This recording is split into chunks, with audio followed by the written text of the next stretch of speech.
नमस्कार, प्रणाम। अजय भोजपुरी। आज हम साहित्य अकादमी के जौन खेला बा वो खेला के दूसरा हिस्सा लेके आइल बनी। पहला हिस्सा रुआ सब ए चैनल पर देख सकेनी।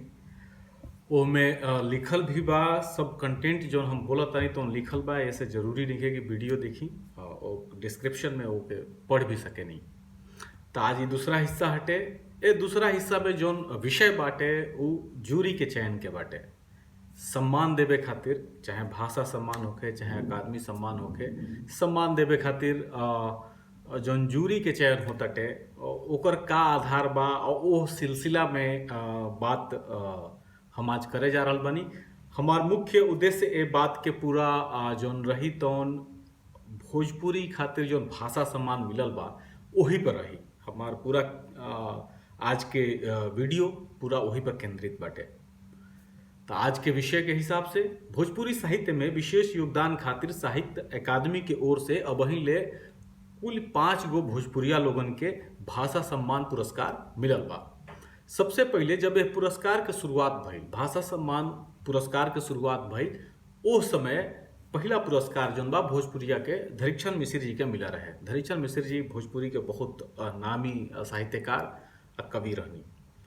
ओकरा बाद मोती बीए जी के मिला रहे। मोती बीए जी के योगदान पूरा भोजपुरिया जगत जाना ताटे। बॉलीवुड सिनेमा से लेके साहित्य से लेके हर जगह मोती बीए जी के काम रहल बा। 2013 में हरेराम द्विवेदी जी के भाषा सम्मान मिला रहे। 2019 के भाषा सम्मान संयुक्त रूप से डॉक्टर अशोक द्विवेदी जी आ अनिल ओझा नीरज जी के मिलल बा, जौन की 2021 में अवार्ड भइल हटे। 2021 में दियल गईल हवे, वो मूल रूप से 2019 के ही सम्मान हटे।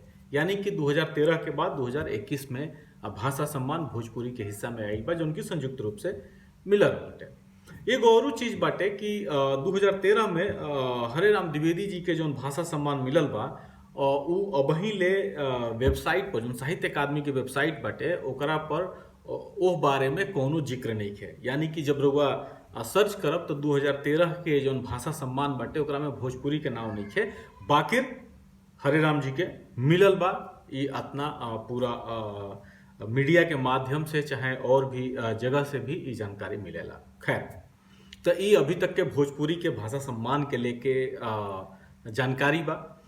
हम साहित्य अकादमी पर भाषा सम्मान खातिर भोजपुरी भाषा के जोड़ी के जानकारी निकाले के कोशिश करनी हो, तो हमरा कोनो बहुत लाभ ना मिलल हटे, माने जानकारी ना मिलल हो। बाकी एने ओने से जे हमार कांटेक्ट बाटे, जे हमार जेकरा से पहचान बा, ओकरा से हम बातचीत के आधार पर हमरा जूरी जौन रहल यह भाषा सम्मान के ओकर नाम मालूम भइल। जानकारी तो इहो भइल कि जूरी में से एक आदमी संभवतः पिछला 3 हाली जूरी में बानी। यानी कि अबकी के जो संयुक्त रूप से भाषा सम्मान मिलल बा भोजपुरी के 2 लोगन के, एहमे एगो जूरी जौन बानी तो पिछला 3 बेर से बानी। यानी कि संभवतः मोती बीए के समय भी रहनी, वहाँ के हरेराम द्विवेदी जी के समय भी रहनी, या बहियों बानी। कुछ लोग कहत हटे कि हरेराम द्विवेदी के समय रहनी आ बही बानी, 3 हाली ना 2 हाली रहनी। बाकी हमरा जौन जानकारी मिलल हटे ओ हिसाब से हम कहतनी। जूरी के दूसरका सदस्य जौन ये 3 हाली से जूरी बानी भोजपुरी भाषा सम्मान खातिर, भोजपुरी के भाषा सम्मान खातिर, वहाँ के बहुत घनिष्ठ मित्र भी ये समय जूरी में रहनी है। आ तीसरका जे जूरी के सदस्य जे रहल हटे अबकी के, वो युवा साहित्यकार हैं, वहाँ के हिंदी या भोजपुरी के हिंदी के प्रोफेसर भी बानी शायद। तो जौन हमरा ये जानकारी मिलल हटे। यानी कि हम जहाँ से देख रहल बानी, जितना हमरा भोजपुरी भाषा के जानकारी बा, जितना हम साहित्यकार लोगन के जानतनी, जितना साहित्य अकादमी के जानतनी, ये हिसाब से साहित्य अकादमी के तरफ से ज्यूरी के लेके बहुत कोनो स्पष्ट गाइडलाइन नहीं है। बहुत सारा चीज जौन बा हिडन बा, लुकोआवल बटे, बहुत सारा चीज सामने नहीं आवत। बाकिर हो सकेला कि अकादमी के अपन गाइडलाइन होखे, ओकरा ऊपर ओकरा बेसिस पर, ओकरा आधार पर जूरी के बनावत होखे। बाकिर हम इतना जरूर कह सकेनी कि अबकी के जौन जूरी रहल है, 3 लोगन के जूरी जौन रहल है, तो भोजपुरी भाषा के जानतिया आ भोजपुरी भाषा में जे साहित्यकार लोग बाटे वो लोगन के बढ़िया से जानत वालो। यानी कि हम बतावल चाहब कि जूरी जौन रहल है ओकरा लगे एह बात के विकल्प पूरा रहल हटे कि भोजपुरी के बेहतरीन से बेहतरीन साहित्यकार के वो लोग चुन सकत लटे, अनजान ना लटे कि गलती हो गई हम जानते ना रानी हटे। तो ई एगो खास बात। अब सवाल उठत बा कि जूरी के सोझा जौन गाइडलाइन बाटे का जूरी वो हिसाब से चयन कर रहल बिया। साहित्य अकादमी ऐसा नहीं है कि जूरी के जिम्मे छोड़ देले कि भैया लो तहरा जौन मन करे तो जकरा के चुन लो, ऐसे ना होला। साहित्य अकादमी कहती है कि भैया तू सूची बनाओ, वो सूची के हिसाब से तू चयन करम, पूरा मापदंड ओकर बने के चाही आ ओकरा हिसाब से तारा सिलेक्शन करे के बटे। ऐसा नहीं है कि तार केहू पहचान वाला बा, रिश्तेदार बा, चाहे केहू के सिफारिश आइल बा तो तू ओकर चयन कर द। लेकिन का गाइडलाइन जोन बा वो गाइडलाइन सफिशिएंट बाटे? का वो गाइडलाइन ई तय करे लायक बा आ कि जेकर चयन जूरी करे जा रहल बिया वो सही आदमी बा? हमरा हिसाब से गाइडलाइन जो मोटा मोटी रहेला वो हिसाब से भोजपुरी में भाषा सम्मान खातिर साहित्यकार लोगन के एगो सूची बने के चाही। गाइडलाइन के पहला नियम तो यह होके के चाही। का साहित्य अकादमी एकरा के फॉलो करत या हो सकेला फॉलो करत होके, हमरा जानकारी नहीं है। हमरा जोन मालूम भइल हटे वो आधार पर हम कहतनी। सूची के हिसाब से हर साहित्यकार के साहित्यिक परिचय काम, बायोडेटा बने के चाही, सीवी बने के चाही।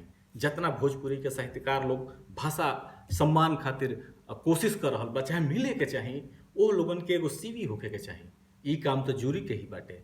जूरी जब रेकमेंड करती है केहू के नाव तो केहू के नाव ना, वो सूची के जो नाव रेकमेंड करती है, चाहे टॉप 5 गो होके, टॉप 10 गो होके, ओकर बायोडेटा का काम कैले बड़े, भाषा खातिर का काम कैले बड़े, वो भाषा के लेके उनकर का नजरिया बाटे, वो भाषा में उनकर शोध, उनकर आलोचना, उनकर कथा, उनकर साहित्य, उनकर कविता, उनकर गीत का बा, उनकर संपादन के का एथी बाटे, वो कहाँ रही के वो काम कर रहल बाड़े। ऐसा साहित्यकार लोगन के भोजपुरी भाषा में साहित्यिक काम, जैसे कि हम बतौनी हटे का साहित्यिक काम भइल वहाँ लोग के साहित्यिक काम के परख जूरी के हिसाब से। जूरी का सोचती है कि भाषा सम्मान देवे के चाहिए तो कॉमन कॉमन चीज लोग केहू साहित्य लिख देता है। हम तो देखा था नहीं कि जरा भोजपुरी लिखे ना वाला ऊपर भोजपुरी में किताबी आ गई बिया।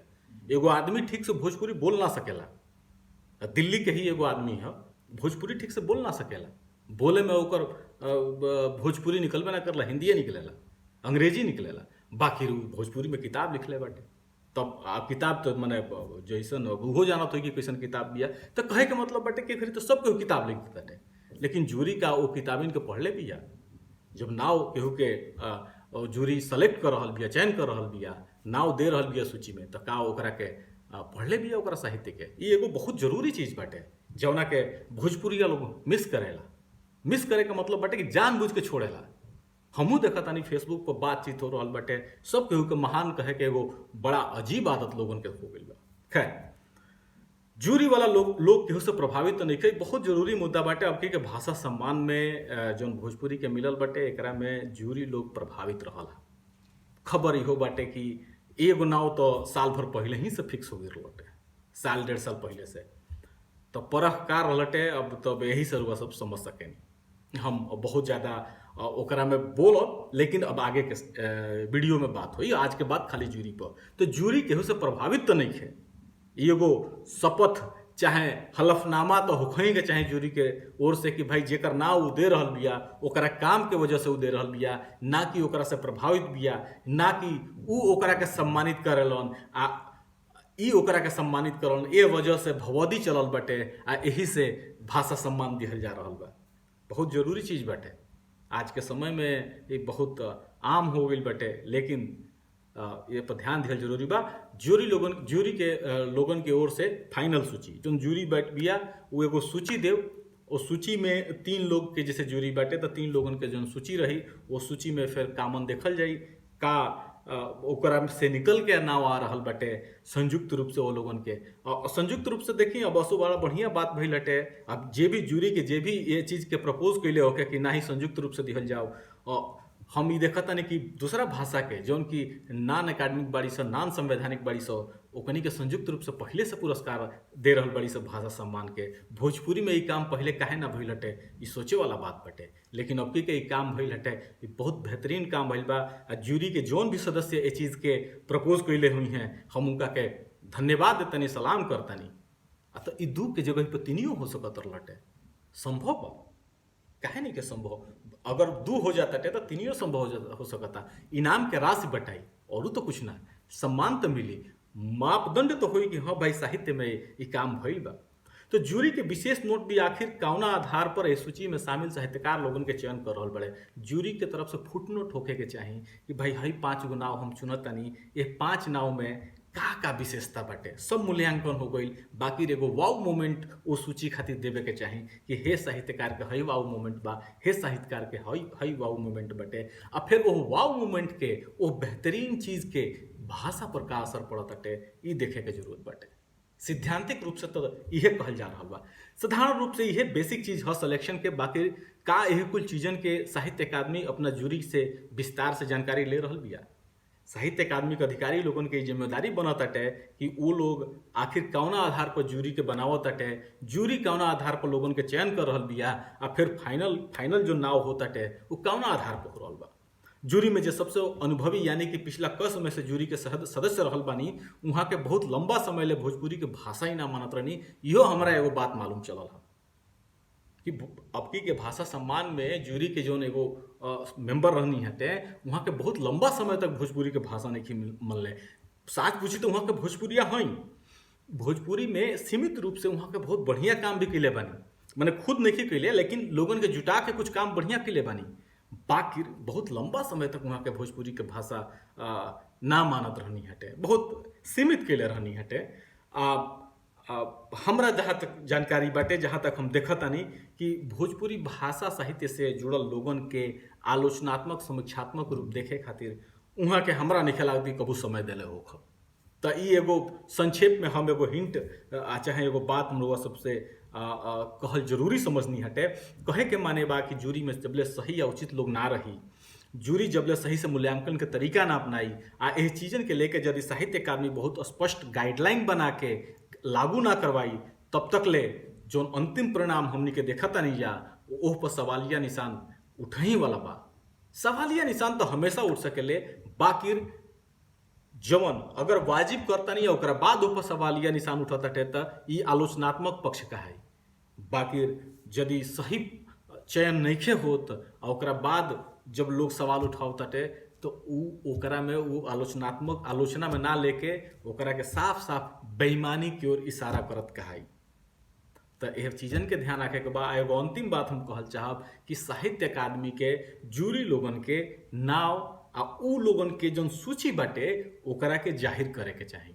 भले ई काम सम्मान देला के बाद ही होखे, बाकी साहित्य अकादमी जूरी लोगन के नाव आ ओह लोगन के जौन सूची बाटे भाषा सम्मान खातिर जौन 2 गो 4 गो 10 गो जौन भी साहित्यकार लोगन के वो लोग सूची तैयार करत अटे, आ जौन ओकरा में वाव मूवमेंट यानी कि जौन विशेष चीज डालत अटे उस चीजन के लेके उस सूची जौन बा तो साहित्य अकादमी के वेबसाइट पर आवे के चाही। हम ई बात ऐसे कहतनी काहे कि भारत में साहित्य के सबसे उच्च आ सबसे बेहतर सम्मान देवे वाला संस्था साहित्य अकादमी हटे। अगर साहित्य अकादमी ये सब चीजन के ना अपनाई तो फिर साहित्य अकादमी के दिहल ए सम्मानन पर सवाल उठबे करी, लोग अंगुरी उठेबे करी, लोग आँखियों देखाई।